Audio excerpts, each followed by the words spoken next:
আসসালামু আলাইকুম। আশা করি সবাই ভালো আছেন। আপনারা জানেন যে গত বছরের 2023 সালের 4ই অক্টোবর ইউজিসি অর্থাৎ ইউনিভার্সিটি গ্রান্টস কমিশন বিশ্ববিদ্যালয় মঞ্জুরি কমিশন সারা দেশে 9টি নতুন বিশ্ববিদ্যালয় করার প্রস্তাবনা করেছেন। এর মধ্যে একটি হচ্ছে আমাদের দ্বীপ জেলা ভোলা। এই বিশ্ববিদ্যালয়টা মানে গত কয়েকদিন যাবত দেখতেছি ভোলার বিশ্ববিদ্যালয়টা যখন প্রস্তাবনা করা হয়েছিল তখনও এবং এখন পর্যন্ত দেখতেছি ভোলার বিভিন্ন গ্রুপে বিশ্ববিদ্যালয়টা ভোলার কোথায় স্থাপিত হবে, হয়তো ভোলা সদরে নাকি লালমোহনে নাকি চরফ্যাশনে। এই ব্যাপারটা নিয়ে মোটামুটি বিশেষ করে অনেকেই মতামত দিচ্ছেন যে বিশ্ববিদ্যালয়টা যেন লালমোহনে স্থাপন হয়, বিকজ অফ লালমোহন হচ্ছে ভৌগোলিকভাবে ভোলার মিডল পয়েন্ট অবস্থিত। যারা ভোলার বাইরে তারা হয়তো বা জানে না, কিন্তু যারা ভোলার জনগোষ্ঠী তারা জানে যে লালমোহনটা হচ্ছে ভোলা জেলার একেবারে মিডল পয়েন্টে অবস্থিত একটা স্থান। সেক্ষেত্রে তারা খুব একটা গুরুত্বপূর্ণ যুক্তিসঙ্গত একটা ব্যাপার তুলে ধরছে যে যেহেতু লালমোহন মিডল পয়েন্টে সেখানে সেক্ষেত্রে বিশ্ববিদ্যালয়টি লালমোহনে স্থাপন হলে ভালো হয়। কিন্তু বিশ্ববিদ্যালয়টা কোন কোন ক্যাটাগরি নিয়ে স্থাপিত হবে সে ব্যাপারে ইউজিসি বলে দিয়েছে যে এই বিশ্ববিদ্যালয়টা হবে একটা মৎস্য গবেষণা এবং দুর্যোগ ব্যবস্থাপনা, আর তাছাড়া আরেকটা ব্যাপার বলছে সেটা হচ্ছে সমুদ্র বিজ্ঞান নিয়ে ফোকাস করা হবে এই বিশ্ববিদ্যালয়ে। যেহেতু ভোলার জেলার ভিতরে মৎস্য গবেষণা বিবেচনা করলে সেক্ষেত্রে ভোলা জেলায় মিঠা পানির মাছ সবচেয়ে বেশি চাষ হয় চরফ্যাশন উপজেলায়। এবং সমুদ্র এরপরে যদি সমুদ্র চিন্তা করি সেক্ষেত্রে চরফ্যাশনের দুই সাইডে নদী আছে, ভোলার চারপাশে তো নদী, এবং চরফ্যাশনের দক্ষিণে আছে বিস্তীর্ণ বঙ্গোপসাগর। সেক্ষেত্রে মৎস্য গবেষণার ক্ষেত্রে চরফ্যাশনের স্থানটা হতে পারে একটা উপযোগী স্থান। সেকেন্ডলি যে ব্যাপারটা সেটা হচ্ছে দুর্যোগ ব্যবস্থাপনা। দুর্যোগ ব্যবস্থাপনার বাংলাদেশ আবহাওয়া দপ্তরের তথ্য মতো যখন দেখা গেল যে ভোলার দক্ষিণে চরফ্যাশনের চরপুরমুরগিতে বাতাসের গতিবেগ থেকে 120, ওই মুহূর্ত ভোলা সদরে বাতাসের গতিবেগ থেকে 45 থেকে 50।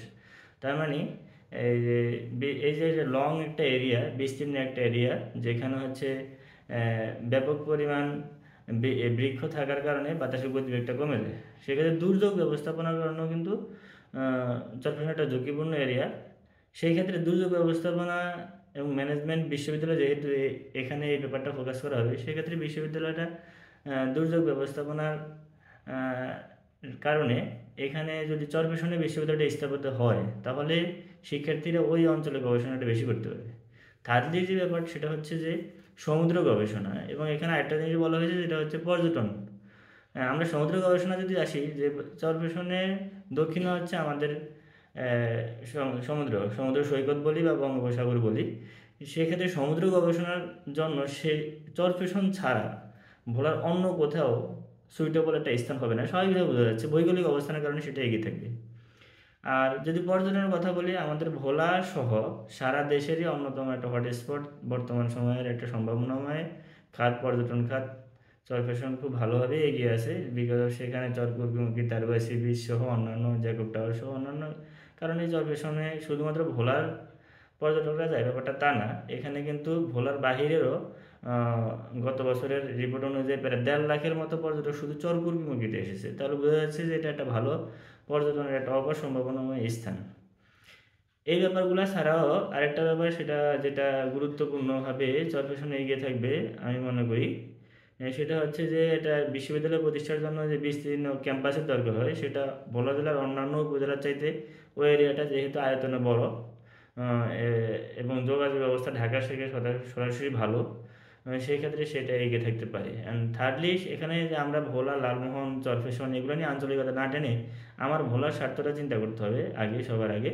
কারণ হচ্ছে এখানে যদি ভোলার স্বার্থ আপনি দেখেন, কারণ আপনি যদি চরফ্যাশনে বিশ্ববিদ্যালয়টা স্থাপিত হয় সেক্ষেত্রে কিন্তু একটা শিক্ষার্থী বা বাহিরের একজন শিক্ষার্থী সে কিন্তু পুরো ভোলাটা ভ্রমণ করতেছে, হ্যাঁ, এই অঞ্চলটা সম্বন্ধে জানতেছে, আমাদের ভোলাটার ব্র্যান্ড ভ্যালুটা বাড়তেছে। আর যদি এই বিশ্ববিদ্যালয়টা লালমোহনে হয় কিংবা ভোলা সদরে হয় তাহলে এটা দেখা গেল যে তারা ওই আমাদের ভোলার দক্ষিণ অঞ্চল সম্বন্ধে এবং অপার সম্ভাবনাময় যে অঞ্চলটা সেই অঞ্চলের সম্বন্ধে তারা কিছু জানলই না, তারা অর্ধেক না দেখেই ভোলা থেকে ফেরত গেল। যদি ভোলা সদরে হয় সে কিন্তু ভোলার দক্ষিণে 200-250 কিলোমিটার যে বিস্তীর্ণ এরিয়া রয়েছে এখানে যে ব্যাপক মানে কী বলে পর্যটনের অপর সম্ভাবনাময় স্থান সেই জিনিসটা সম্বন্ধে তারা জানতে পারলো না।